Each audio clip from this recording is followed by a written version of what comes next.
जय हिंद साथी, स्वागत है आप सभी का आपके अपने YouTube channel DS Rajput education में। तो जैसा कि दोस्तों आप सभी को पता होगा कि बिहार में जो शिक्षक भर्ती निकली हुई थी दोस्तों, उसके बाद से थोड़ा सा हंगामा चालू हो गया था और छात्रों ने जो है बीपीएससी की जो चेयरमैन है उनसे कुछ रिक्वेस्ट की थी। जैसा कि आप सभी को पता होगा कि अभी तक जो है नेगेटिव मार्किंग नहीं थी और इसमें एक पहला पेपर नहीं होता था। इस प्रकार से बहुत सारी त्रुटियां इस बार की गई, जो कि छात्रों का मानना था कि भाई ये भर्ती ना देने का एक बहाना है। तो दोस्तों उसी बीच पर एक जो बीपीएससी के चेयरमैन हैं उन्होंने अपनी एक कॉन्फ्रेंस की और कॉन्फ्रेंस में सभी चीज़ों का जवाब भी दिया। तो आइए चलते हैं, देखते हैं दोस्तों, हर एक चीज़ से रूबरू कराते हैं आपको। जो बिहार शिक्षक भर्ती निकली हुई है उसमें जैसे कि नोटिफिकेशन कब आएगा, इसमें फार्म कौन कौन भर पाएंगे और इसमें क्या बीएड और बीटीसी वाले छात्र फार्म भर पाएंगे या फिर नहीं भर पाएंगे, और इसमें अगर भर भी पाएंगे तो इसमें क्या कैटेगरी रहेगी, क्या इसकी क्वालिफिकेशन रहेगी, ठीक है, जो कि इस फार्म को भर पाएंगे। और दोस्तों आपका जो पहला पेपर यानी कि भाषा के पेपर रहेगा, इसमें नेगेटिव मार्किंग रहेगी या फिर नहीं रहेगी, ठीक है। तो दोस्तों इसमें आपको अगर शिक्षक बनना है, जो तीनों फॉर्मेट है उसमें अगर आपको शिक्षक बनना है तो इसमें दोस्तों बीपीएससी आपको एक पहले क्वालिफाइंग पेपर कराना चाहती है, जिसमें कि आपको 100 नंबर का क्वेश्चन रहेगा और हिंदी और आपकी इंग्लिश कंपलसरी रहेगी और इसमें आपको 30% अंक केवल लाना अनिवार्य होगा। उसके बाद आप लोग जो है फॉर्म को फिल कर पाएंगे। तो इस बीच में चलते हैं, आपको सारी की सारी चीज़ों से रूबरू कराने वाले हैं। आप लोग वीडियो में शुरू से अंत तक बने रहिएगा। और दोस्तों आपको बता दें, अगर आप लोग इसी प्रकार से इन्फॉर्मेशन पाना चाहते हैं जो कि ऑथेंटिक रूप से सही हो, तो यार चैनल को सब्सक्राइब कर लीजिएगा और साथ में बेल आइकन की घंटी को भी ऑल पर टच जरूर कर लीजिएगा। अब दोस्तों देखते हैं जो कि आर्टिकल के माध्यम से आज छपा हुआ है, जो कि कॉन्फ्रेंस के बाद की जो खबर है उसको भी आप लोग एक बार देख लीजिएगा। अगर आप लोगों ने अभी तक इस खबर को नहीं देखा है तो दोस्तों आप लोग जरूर देखिएगा, ठीक है। दोस्तों आप लोग इस खबर को एक बार देख लीजिएगा। ये एक तरीके से मजाक तरीके से किया गया है। जैसे कि यहाँ पर लिखा हुआ है कि सर हमारा निवेदन है कि कोशिश करके इंटरव्यू को भी लागू करवा देते, जिससे सिलेबस परिपूर्ण हो जाता, नहीं तो अधूरापन जिंदगी भर सताएगा, ठीक है। एक एक प्रकार से ट्रोल किया गया है।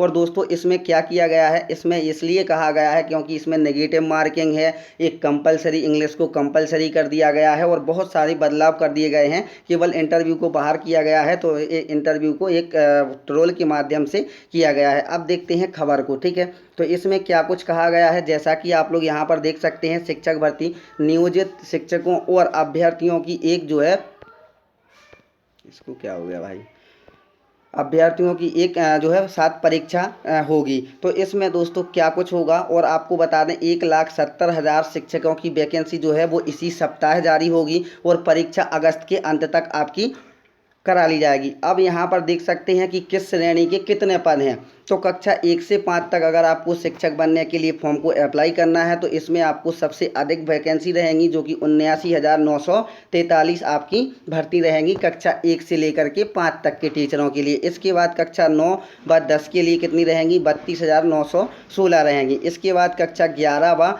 12 के लिए जो पद रहेंगे वो 57,602 पद रहेंगे, ठीक है। तो सबसे अधिक आपको 1 से 5 तक रहेंगी। इसके बाद आपको कक्षा 11 से 12 तक के लिए रहेंगे। अब दोस्तों इसमें क्या एक मेन पॉइंट है कि 100 अंक के भाषा के पेपर में नेगेटिव मार्किंग आपकी नहीं होने वाली है। इसमें आपको 25 नंबर की हिंदी रहेगी, ठीक है। इसके बाद आपको 75 नंबर की इंग्लिश रहेगी, जो कि आपको कंपलसरी रहेगी, ठीक है। और इन दोनों को मिलाकर यानी कि 100 प्रश्नों का उत्तर हुआ आपका, ठीक है, और 100 ही आपके अंक हो जाएंगे। 100 प्रश्न होंगे, 100 अंक होंगे और इसमें आपको 30% यानी 30 अंक लाना अनिवार्य होगा। तो दोस्तों उन्होंने जैसे ही बीपीएससी की जो प्रेस कॉन्फ्रेंस थी उसमें उन्होंने कहा है कि भाई अगर आपको इंग्लिश नहीं आती है और इंग्लिश आपको आनी चाहिए, अगर आप लोग शिक्षक बनने जा रहे हैं तो आपको इंग्लिश तो आनी चाहिए। और इंग्लिश जो रहेगी उन्होंने कहा 75 नंबर की रहेगी और ये एकदम से सरल रहेगी, ठीक है।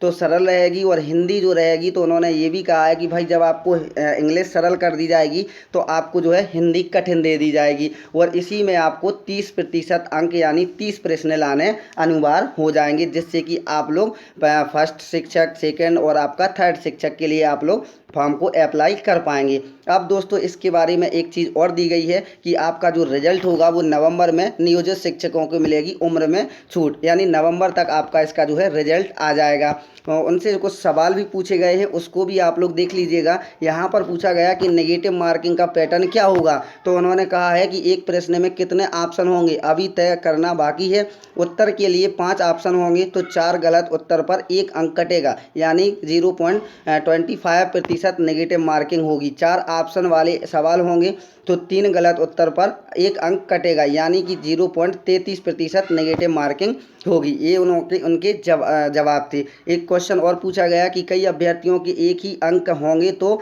सिलेक्शन किसका होगा, तो समान अंक की स्थिति में पहले अधिक उम्र और फिर देवनागरी लिपि के नाम के अनुसार चयन में प्राथमिकता दी जाएगी। जैसे अमित और प्रकाश के अंक समान है और चयन इनमें से एक का होना है तो अमित को प्राथमिकता होगी, लेकिन उम्र में प्रकाश अधिक है तो प्रकाश की चयनित होंगे। ठीक है, तो इस प्रकार से घुमा फिरा करके जवाब दिए गए हैं। तो यानी कि जो आपने मांग की थी एक भी मांग को नहीं माना गया है, उन्होंने अपने हिसाब से सब कुछ दिया है। एक क्वेश्चन और था कि परीक्षा में पूछे जाने वाले प्रश्न का उत्तर कैसा होगा, तो कक्षा 1 से 5 तक के लिए इंटर स्तर का, जबकि कक्षा 9 व 10 का स्नातक और कक्षा 11 व 12 के लिए स्नातकोत्तर स्तर का होगा। प्रश्न ना तो बहुत कठिन होंगे ना ही बहुत आसान। विषय वस्तु का ज्ञान अधिक महत्वपूर्ण होगा क्योंकि संबंधित विषय के 100 अंक हैं, जबकि सामान्य ज्ञान 50 अंकों के होंगे। ठीक है, एक क्वेश्चन और पूछा गया कि भाषा में 25 अंग्रेजी के प्रश्न हैं और 75 हिंदी या उर्दू या बांग्ला के, तो दोनों में 30% अंक अलग अलग लाना होगा। नहीं,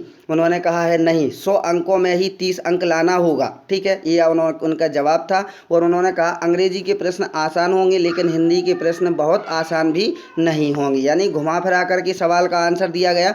नेक्स्ट क्वेश्चन किया गया बीपीएससी के जो चेयरमैन हैं उनसे कि सामान्य वर्ग के अभ्यर्थी 40%, पिछड़ा वर्ग के 36.5% से अधिक अंक पर शिक्षक बन जाएंगे, तो उन्होंने कहा नहीं, सामान्य वर्ग 40%, पिछड़ा वर्ग 36.5, अत्यंत पिछड़ा वर्ग 34, SC ST महिला व दिव्यांग अभ्यर्थियों के लिए 32% न्यूनतम अंक हैं। इतने आने पर ही वे प्रतियोगी की रेस में होंगे। मान लीजिए किसी विषय में 100 सीट हैं जबकि निर्धारित अंक के आधार पर 300 अभ्यर्थी आ गए, तो इसमें अधिकतम अंक वाले क्रम से ही 100 अभ्यर्थी कोटिवार चयनित होंगे। ठीक है, तो सीधा सीधा फंडा है।